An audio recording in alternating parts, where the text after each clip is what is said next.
Hi, it's Christian with Warrior Instruments. We're here at the 2011 Winter NAMM show. Stay tuned for everything we have coming.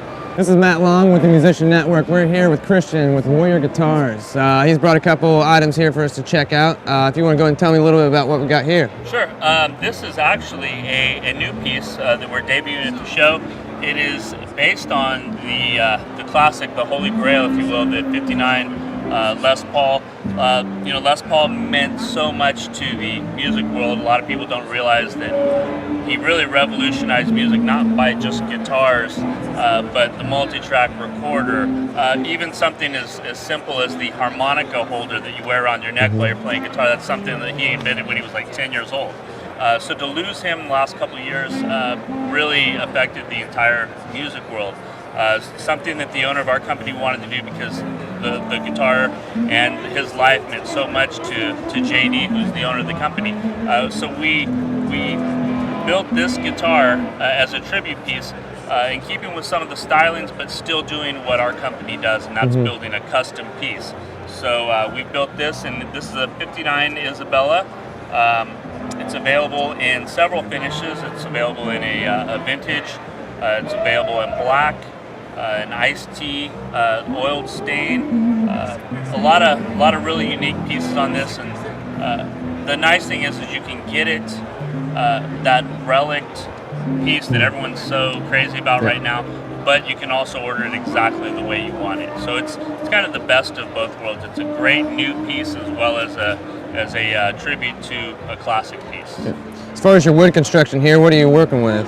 Well, I'll show you on the back. It's a set neck. It's a solid mahogany body, and our mahoganies tend to range anywhere from 60 years and older. All of our wood is air dried instead of force dried, and it lightens the weight of the guitar. This guitar actually weighs about just under 7.5 pounds, so it's easy on the shoulders. Yep.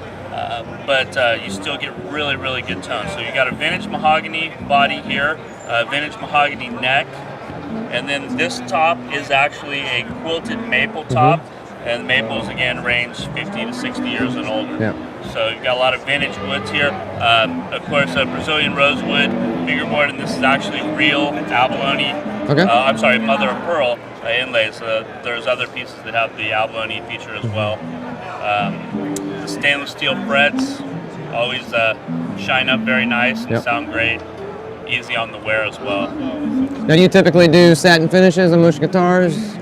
Actually, we're a custom builder, so we can pretty much do anything. Anything from just a nice oiled satin finish to a wild candy flake.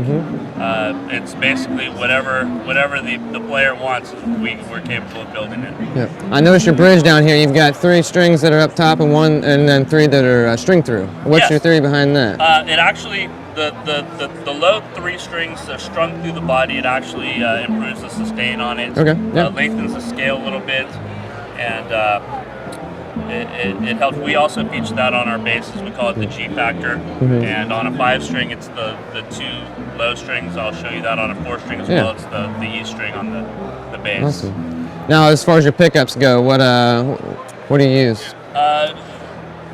We have several different, some vintage ones. Our guitars range across the board, anything from DiMarzio, Bartolini. We use a lot of the Bartolini pickups.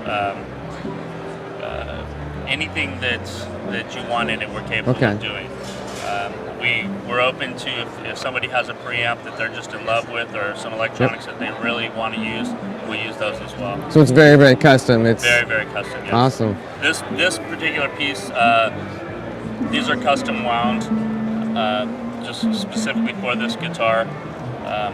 But it's also available, like I said, in any configuration that you can dream up. Yeah. Is this active? Is this passive pickups? No, there's going to be passive with the traditional lead and rhythm, and then a blend here, and then the traditional volume, tone as far as the controls. We also have some vintage Clouson tuners here. Yep. And then of course, typically on our guitars we'll recess this, but because of the vintage look, we'll leave them exposed here. Yep. I see the neck is definitely like a definite Les Paul style shape. Is that pretty typical of most of your guitars, or do you tend to make them more flat? We can make it, however, really, we've got a few models that are very much a V, like a typical Fender style. Some chunky. The beauty of it is we've actually had clients that will come in and work with the guys in the shop, and they'll sand. Okay, are you comfortable with that? It's something that you can personally do, and they'll actually be able to run their hands down the neck and until they get that feel that they're really looking for. So it is a really nice thing to be able to customize it that well. Typically, how long does it take you to put together? We do have production pieces that the owners and our guys in the shop will select the wood, and they're very meticulous about how they select the wood and which woods they're piecing together. Typically, our build time is anywhere from 4 to 6 months. Nice. Our pieces can range up to a year, depending on some of the carvings and everything. Awesome. How many years has Warrior been a part of NAMM? We were started as a company in 1994 and been doing NAMM just a few years after that, so we're probably a good solid 15 years here at the show. Nice. And have a great time. I started out downstairs like a lot of the companies. Now we're up here at Hall B, and love it. Good traffic. It's a great show. Very well. Well, we got another piece sitting over here. We want to switch it out. Is there anything else you want to share with us on this? This piece is available. You can commission a piece like this. We're taking orders on these now. It's available on the website as well, some of the features. It's just very simple, www.warriorinstruments.com.